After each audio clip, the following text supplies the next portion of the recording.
Hey, and welcome back to Grace Junction Homestead. We're back in the kitchen today, building sharp objects, because we're making sauerkraut. This is super easy. A lot of people are afraid to make it.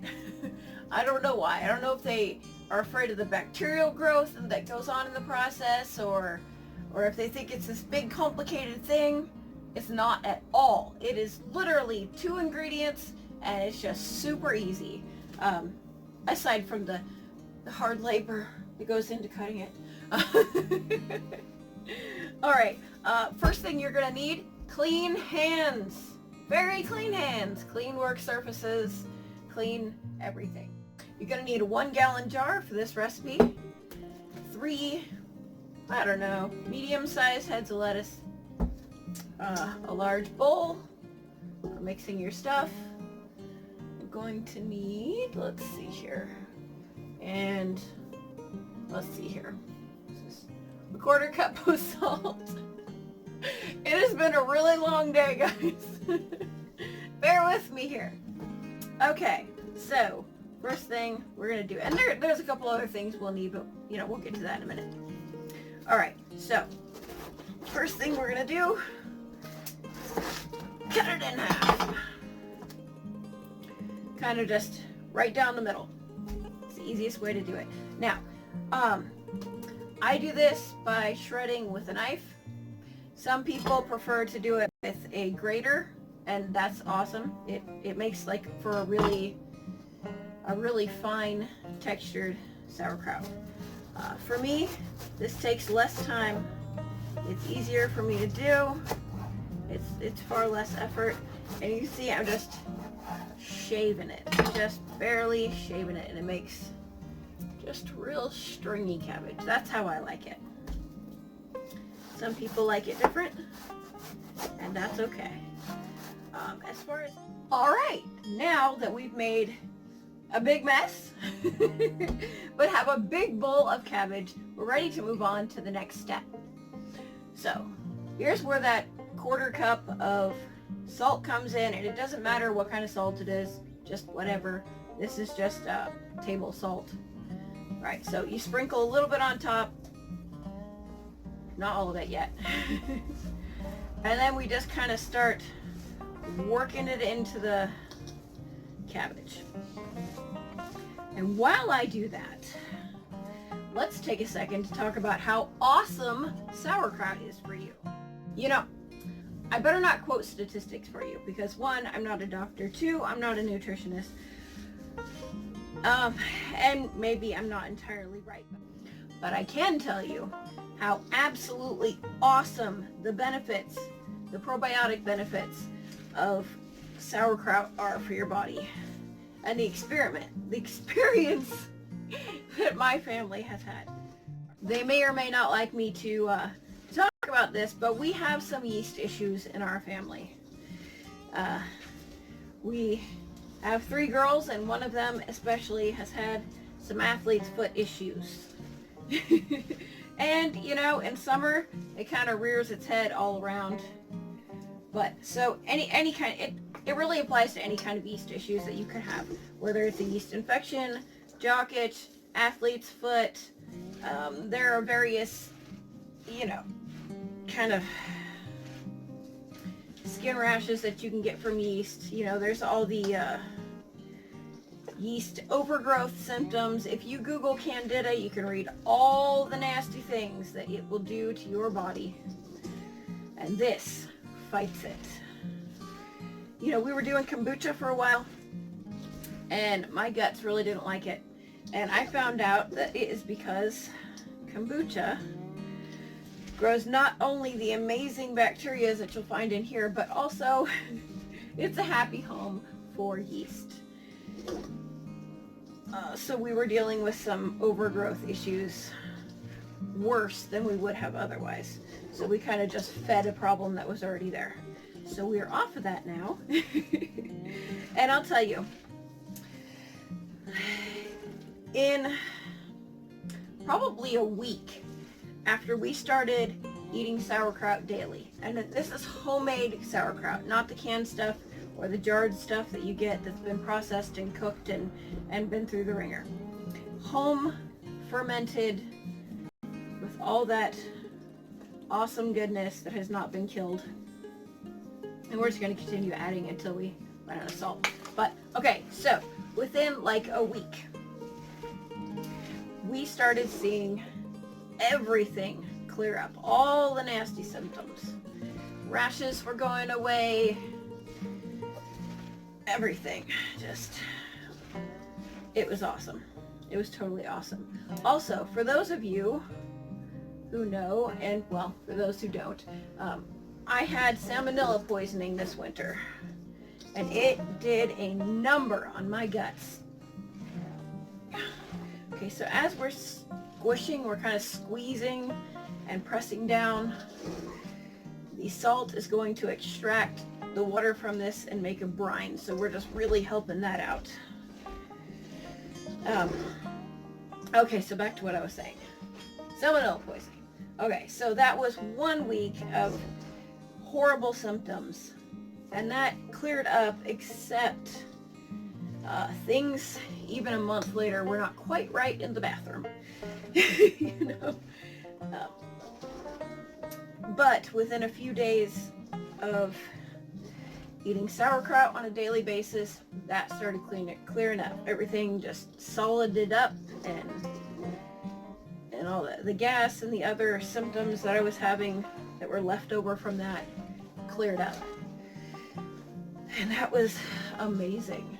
Another benefit that I got out of this that I had no idea I should even expect was my acid reflux. Now, don't hold me to it. Don't sue me if you don't get the same results as I did. But within days, probably 5 to 7 days of having sauerkraut every day, my acid reflux went away. Now, it had been bad. It was, you know, I was taking acid reducers, extra strength, twice a day. I could not make it through a day without it. I'd wake up in the morning, like my voice was going. It was just torching my vocal cords. And as you can tell now, I'm speaking just fine. So I was quickly on a road to losing my voice because of acid reflux. Reached this point here. That's kind of what you're looking for. So just set that aside. We'll start putting it in here. All right. As I'm putting it in here, let's talk about what you do with this. You're going to start to see some probiotic benefits within the first week. I'd say, you know, let it sit about 7 days and then give it a taste, see if it's how you want it. We like ours at about 3 weeks. Our house is fairly cool, so things tend to ferment a little slower. Sometimes we let it go longer, you know, maybe 4 or 5 weeks. It just kind of depends on how cold it is in here. But we like ours very potent, very sour, kind of like mustard, you know. All right, if you can see all of that brine coming out of there. All right, so now at this point,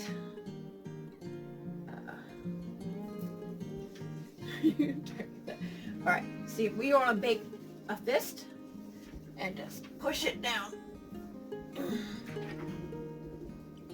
Mash it down. Okay. So yeah, we like ours about 3 weeks. Sometimes 4. It just depends on the batch. Alright, you want to make sure that you get as much of it as you can beneath your brine level. It's packed down at this point to about right here. You've got about an inch of space that is just brine and a little bit of floating cabbage, so that's good. Next thing you're going to need, and if you have fermentation weights, if you have a crock, that is awesome. This is just what I use because I don't have anything else. So I put about, I don't know, a tablespoon, maybe a little bit more of salt in here. Again, just table salt. Now I'm going to use this as a weight. Thank you, Daddy Curbs, for the awesome solution to not having weights. That's where I got this idea, and it has really helped. All right, so I'm just grabbing some water. It doesn't matter what water. Always, if you use this method for your weight, you're gonna want to put salt in it. That way, if you end up with a leak in your bag, you're not diluting your brine, or that can cause your stuff to go bad. All right, everything is under there and all nice and pushed down like it should be. You always want your cabbage level beneath your brine level. If for some reason you can't push it down enough to get your brine level up above your cabbage, then you can always go ahead and add just a little bit of salt water. But if you can avoid that, it's best to do so. All right, the next thing I'm going to do is just take a clean wash rag and just put it over the top. And this is to keep anything from falling in there or, getting anything in there. We want to make sure that we keep only the bacteria that we're trying to grow in there.